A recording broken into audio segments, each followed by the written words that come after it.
welcome to White Regis TV film review and preview. I'm Andrew Wright. This week, 28 years later, The Bone Temple was released in cinemas. The film is a sequel to last year's 28 Years Later, and the fourth instalment in the 28 Days Later film series. So it comes days, weeks, years, and then Bone Temple. The film stars Rafe Fiennes, Jack O'Connell, Alfie Williams and Chi Lewis Parry reprising their roles from 28 Years Later, and they are joined by Cillian Murphy, who reprises his role of Jim from the original 28 Days Later film as part of a setup for the next film.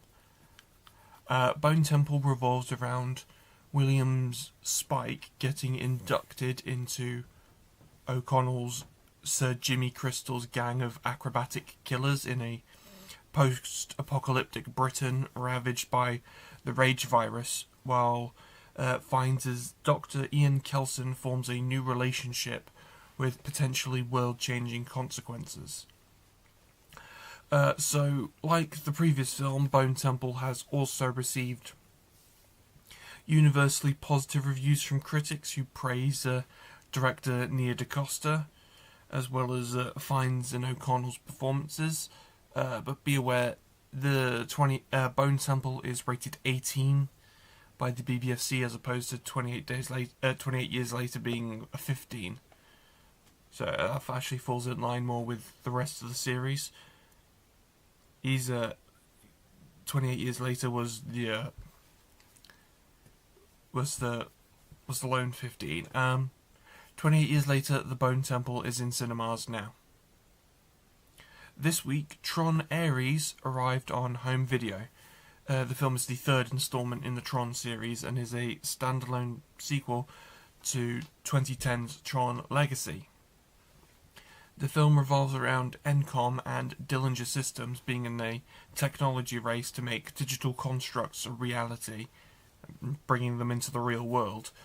When Dillinger Systems bring a highly advanced artificial intelligence program named Ares into the real world, where he proceeds to gain sentience in his desire for permanence. So essentially in the film, they can bring digital constructs from the grid into the real world, but they don't last longer than 29 minutes, and the film revolves around the race for this code that can make digital constructs remain in the real world permanently. So the film stars Jared Leto as Ares alongside Greta Lee as Encom CEO Eve Kim, and Evan Peters as Dillinger Systems CEO Julian Dillinger, with Jeff Bridges reprising his role of Kevin Flynn from the previous two films. So I did watch this film back in cinemas in October when it came out, but I rewatched it this week to refresh my opinion, because I saw on social media that a lot of people who hadn't seen it in the cinema had watched it on Disney Plus, and they didn't get all the hate towards it, so I thought I should recheck it out. And all the same problems I had with it the first time around just came back. Namely, the headache-inducing soundtrack. I did honestly feel a headache coming on listening to that soundtrack. The poor visual effects. Next, there's Jeff Bridges' scenes. I'm not going to spoil anything, but Jeff Bridges' scenes that he shares with other actors, it looks like he wasn't even filmed with them. It looks like he was just filmed on his own against a green screen and added in late, and he was added in later. And Jared Leto, who's a wooden he's very wooden acting, and considering he's playing an artificial intelligence program that gains emotions, that's bad. And also his fanboy influence over the script just dragged down the movie. I gave the film 2 stars out of 5. Tron Ares is now available on home video as well as streaming on Disney Plus. Also, streaming this week is One Last Adventure, the making of Stranger Things 5, a behind-the-scenes documentary chronicling the production and ending of Stranger Things' 5th and final season.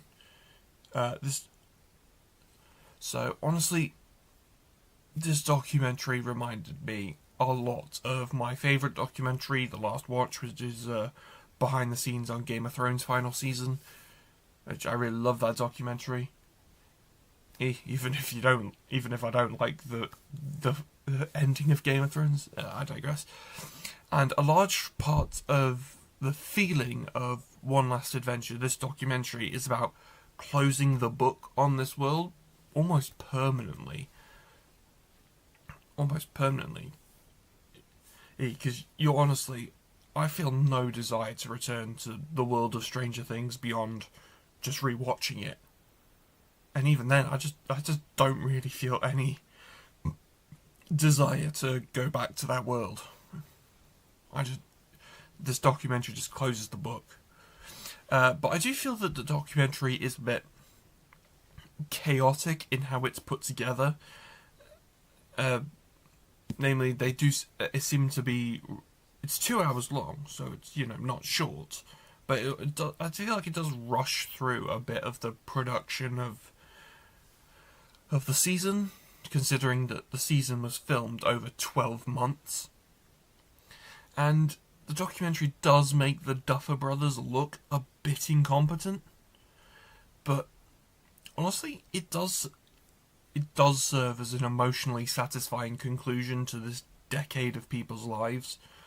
Like, I started watching Stranger Things in 2018, 2019, so it was 7 going on 8 years for me. So that's a long chunk.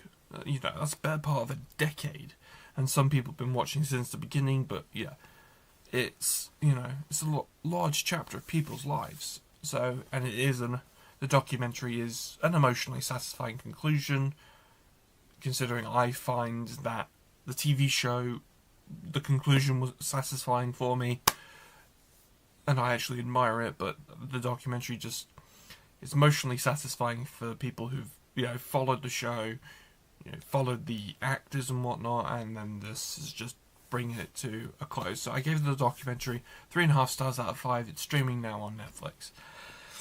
That's all I have for this week, but be sure to check back next week. I think I'll definitely be talking about and reviewing the home video release of Black Phone 2, the sequel to the Ethan Hawke, Scott Derrickson slasher film, slasher supernatural film.